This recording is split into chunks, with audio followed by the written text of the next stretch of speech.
Back in 1997, Fox announced a tie-in game for Alien Resurrection for PlayStation, Sega Saturn, and PC to coincide with the film's release at the end of that year.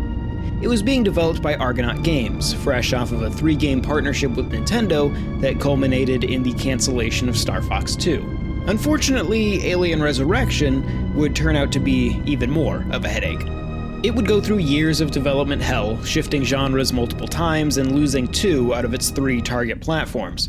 When it finally released exclusively on PlayStation in October of 2000, 3 years after its namesake film, it was met with middling reviews. It sold about 250,000 units and was considered a failure by its developers. So why do we still talk about this game today? Well, because it's generally credited with inventing the control scheme for modern console first-person shooters.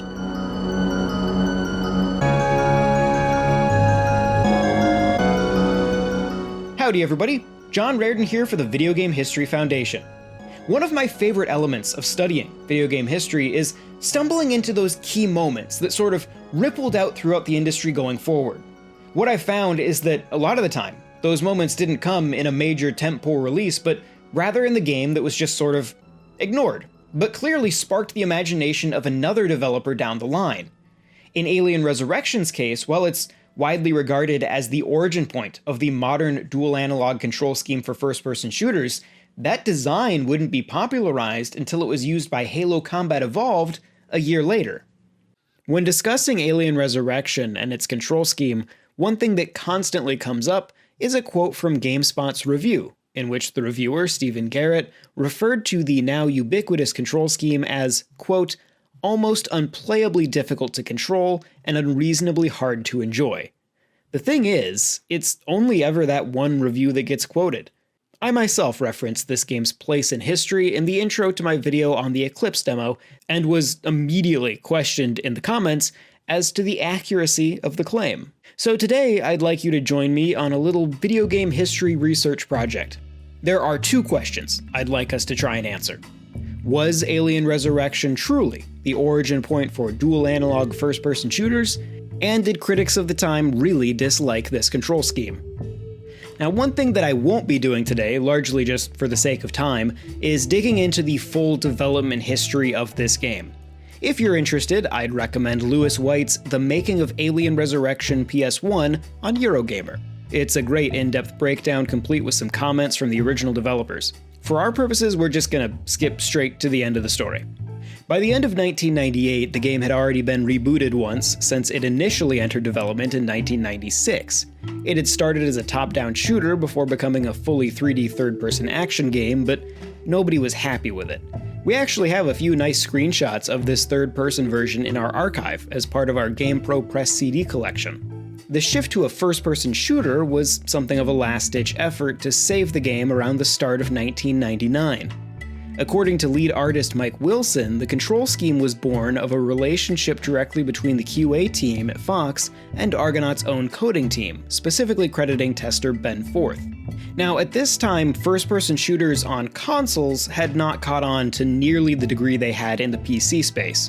Don't get me wrong, there were plenty of them, but nothing on console had ever felt as good as a mouse and keyboard. Unlike PC, there was no standardized control setup when you sat down to play a first-person shooter on a Nintendo 64 or a PlayStation. On the Nintendo 64, for example, many shooters tried to ape the PC experience by mapping movement, what would be the WASD keys, to the 4 C buttons, with an approximation of mouse movement on the single analog stick. GoldenEye 007 and Perfect Dark, arguably the 2 most famous Nintendo 64 first-person shooters, opted for a default control scheme more in line with 3D platformers, with the analog stick controlling forward and backward movement along with turning. Strafing, meanwhile, was handled by the C buttons. But here's where things get interesting. Both of those games do technically offer a dual analog setup. At least, kinda. By plugging in a second controller, you gain access to the double controller configurations, which let you dual-wield N64 controllers. It's extremely awkward, not particularly comfortable, and makes the A and B buttons difficult to access, but it does technically work. Control Style 2.2 does offer more or less a modern configuration. So then the question becomes, does that count. It obviously isn't the default control scheme, far from it, and the need for additional hardware makes it feel more like a gimmick than anything else. I think you can make the argument that a truly modern dual analog control layout requires a dual analog controller. Though, even through that lens, if we're willing to qualify that controller as simply having two directional inputs regardless of whether they're actually analog sticks, then the actual origin of this control scheme is likely the Virtual Boy title The Mansion of Innsmouth from 1995, in which you use the left D-pad to move and the right D-pad to aim. Another often cited pre-Alien Resurrection example is Quake 2 on the PlayStation, which did have dual analog controls, but it wasn't possible to map them in any way remotely resembling the modern expectation. All that to say that, like much of video game history, and history in general, the answer is complicated. But here's the qualifier that I would use. If we go back through the history of console first-person shooters, which would be the first one where if you handed a modern player a controller with the game on its default control layout, would they immediately understand how to play? The answer to that question does indeed seem to be Alien Resurrection. And I'm sure it had some inspiration from those earlier titles, but Alien Resurrection was the one to take all of those disparate ideas and put them together on a controller that actually supports them, and present that as the default control scheme. And part of how we know that this was seen as entirely new when Alien Resurrection did it is in how it was reacted to, which segues nicely into our second question.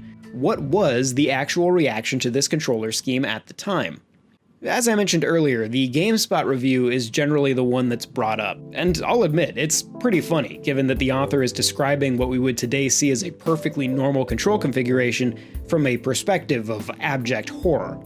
Quote, "The left analog stick moves you forward, back, and strafes right and left, while the right analog stick turns you and can be used to look up and down.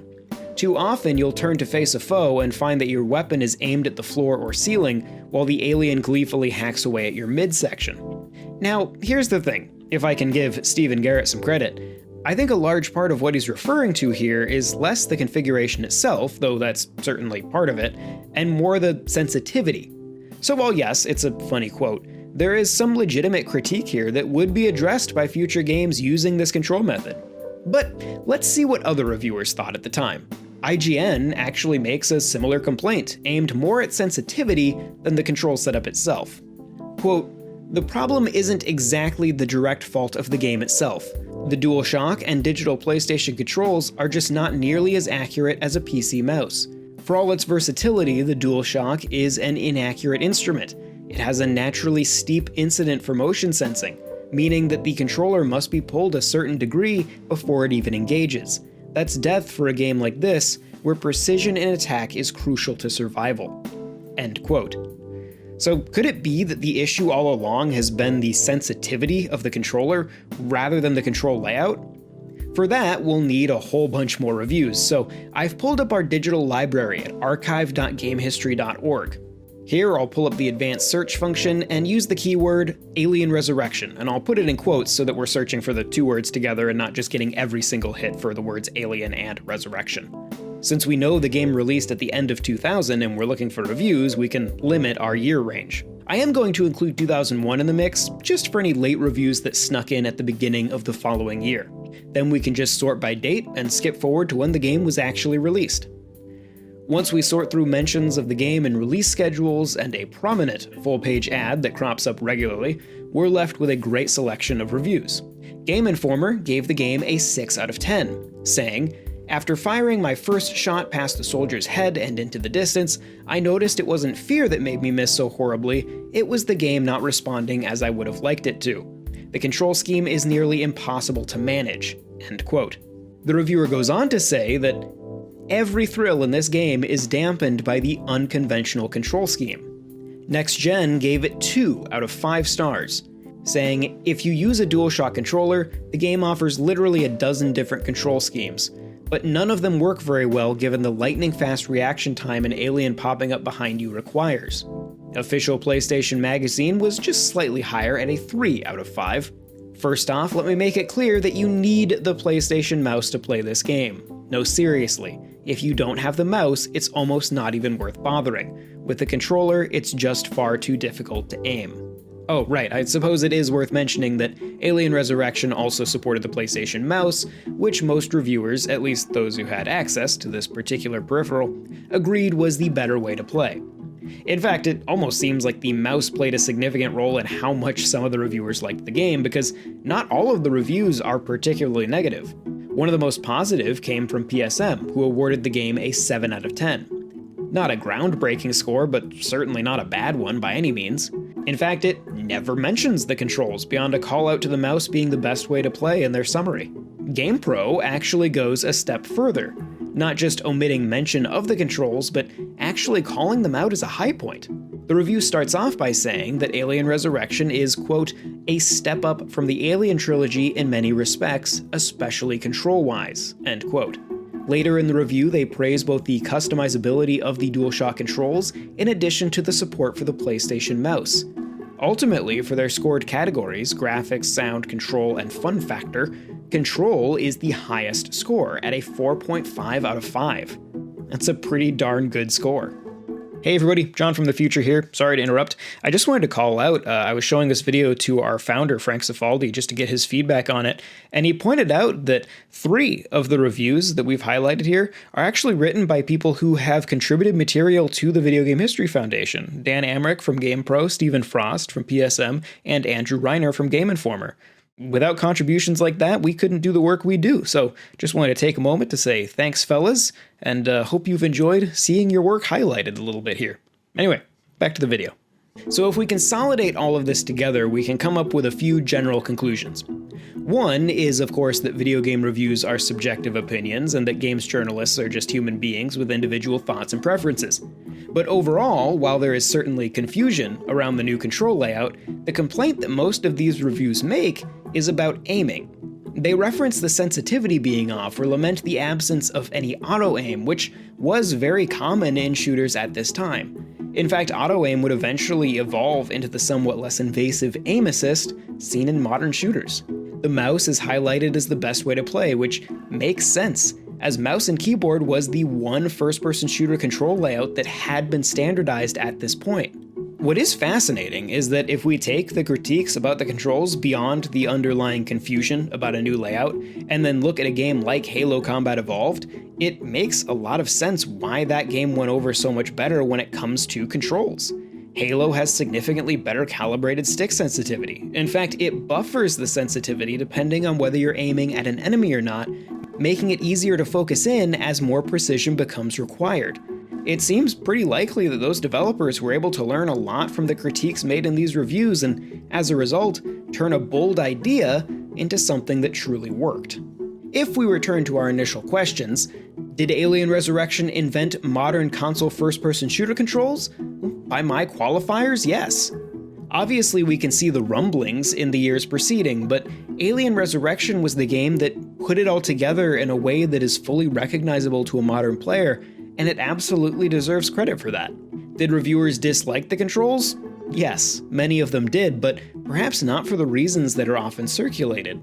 While many reviewers seem to have been confused by the new control scheme, which is fair, it was new, their key complaints tend to focus more on sensitivity and a lack of auto-aim seen in other first-person shooters at that time. And we can tell these issues were taken seriously by the developers because as soon as the following year, as Bungie moved Halo to the Xbox, those exact issues were specifically addressed. But that's about all for this little research project. If you enjoyed this format, let us know.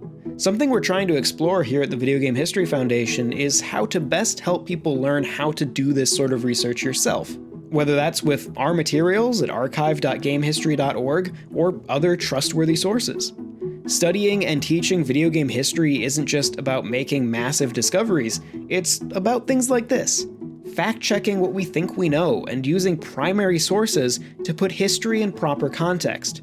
If there is a topic you've been curious about, especially if it's something that you've had trouble researching yourself, let me know. Maybe we can do another one of these where we deep dive into that topic. So feel free to reach out to me at the handle on screen on various social media platforms, and if you make use of our digital library for your research, we'd love to see it. And if you're new here and you'd like to learn more about the Video Game History Foundation, check out gamehistory.org. Once again, my name's John Rairdin. Thank you very much for watching, and I'll see you next time.